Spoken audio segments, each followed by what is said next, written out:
Recently, the US decided to sail another warship through the Taiwan Strait, which separates Taiwan from China. It's not the first time, and certainly won't be the last. Each time it occurs, China protests its passage and are becoming more vocal, and each time, becoming more aggressive. And the Taiwan Strait isn't the only one. The US has sailed straight through the chain of artificial islands China built up in the South China Sea. The difference between now and in the past is China now has the ability to stop it.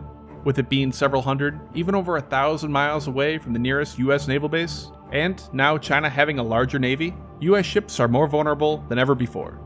But first, our sponsor, Battle Warship Naval Empire, which goes right along with this video's topic.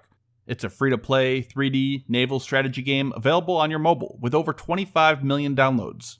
You play as a commander in a post-apocalyptic world, developing your base to build up the most powerful naval fleet possible. It includes hundreds of different aircraft carriers and more than 200 of the most advanced fighters, bombers, and helicopters available. It's multiplayer, so you can team up with allies to conquer your enemies, participate in guild vs. guild wars, or go head-to-head against others in player vs. player battles. There are massive fleets to sink, pirates to beat, and sea monsters to slay. And the game actually requires strategy to win, something I enjoy. You need to plan out your moves to make full use of your forces, which can make it possible to defeat even more powerful enemies than yourself. So go, try the game now, and participate in the latest time-limited activities. Use code Covert to claim a time-limited gift just for signing up. Again, Battle Warship Naval Empire. The US considers these missions as freedom of navigation exercises. The goal is to attempt to check China's continually expanding territorial claims, and sending a political message to show that the US will not tolerate it. Now, just how effective they actually are is up for debate, but in recent years, tensions have increased. And the US isn't the only country utilizing this strategy. In April of 2020, a Japanese destroyer joined a US one. The UK has also sent ships, and Australia has flown many freedom of navigation flights into the South China Sea. China, on the other hand, considers these passages as provocative and that they violate Chinese and international law.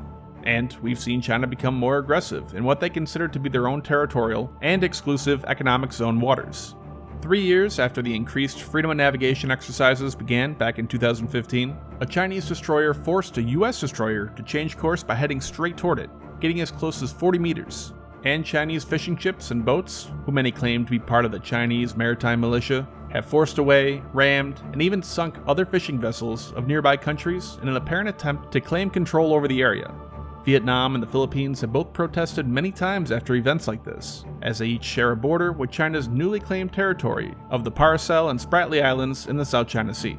So, the US will likely face increasing opposition from China going forward as well. Both the Taiwan Strait and South China Sea are pretty far away from any other US naval base, so support or assistance in the event that an incident suddenly broke out would likely not arrive in time to assist. The US used to operate a large naval base in the Philippines called Subic Bay, which would have been perfectly positioned for today's hostilities over the Spratly Islands, but it was shut down at the end of the Cold War in 1992. US ships will occasionally still make port calls, but it no longer operates there permanently. While US ships are heavily defended, they are by no means invincible, especially against a country like China, who's been rapidly growing their anti-ship capabilities. So, US ships carrying out these freedom of navigation exercises are extremely vulnerable, and only becoming more so as time goes on. And these exercises could also backfire on the US in the future. China is rapidly building up a blue water navy, which is no longer confined to nearby the mainland. In a few years, Chinese destroyers could be sailing off the coast of Guam, or Alaska, Hawaii, or even California. International law on the matter is complicated. The UN Convention on the Law of the Sea defines territorial waters as out to 12 nautical miles off the coast. However, if there is a strait or passage, like the Strait of Malacca, which is at its narrowest point only 1.5 nautical miles, foreign ships are allowed to pass through, and that includes for military warships as well. Interestingly, the US signed the agreement, but not the convention, nor did they ever ratify it. However, they still enforce it in regards to other nations. China, on the other hand, has signed and fully ratified it. On top of that, it becomes even more confusing as different countries have disputed claims over certain islands, others don't recognize certain islands as others' territorial waters, and others claim out much further than that 12 nautical miles. So, when it comes to issues such as the artificial islands China has built out in the South China Sea, it becomes complicated. China, on the other hand, could begin sailing warships 12 nautical miles off the coast of the US in accordance with international law.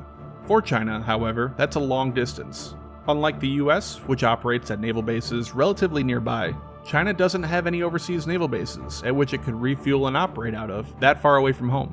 A direct path from China is still over 5,000 nautical miles one way, then another 5,000 back. So, unless they can refuel at sea, or operate nuclear-powered ships in the future, or even build another artificial island out in the Eastern Pacific, this likely won't be a problem for the US anytime too soon. Instead, China has been focusing more on nearby concerns, Taiwan being the biggest. China just finished a military exercise carried out on both sides of Taiwan, from the west and the east. Both Taiwan and China consider the other to simply be occupied territory, and both part of their own country. For Taiwan to ever retake China is highly unlikely, but China invading and taking over Taiwan is very realistic. Chinese generals and government officials have written and talked about the strategic importance of Taiwan for the last 50 years, but they are just now rapidly approaching the ability to actually take it. They reportedly had a plan to retake Taiwan by 2020. Now, that obviously didn't happen, and others claim it was more of a goal China set to increase their military strength. Either way, this exercise puts Taiwan on edge, and resulted in President Biden reaffirming support for Taiwan. So, these freedom of navigation exercises are a double-edged sword, and are the latest example, by both sides, of saber rattling, showing off your military force in an attempt to show that they aren't backing down, and to gain the upper hand. It's the old gunboat diplomacy, which has been used for hundreds of years, so hopefully it stays at that, and not evolve into a real shooting war. And one last time, don't forget to check out Battle Warship Naval Empire, and use my code COVERT to get that reward.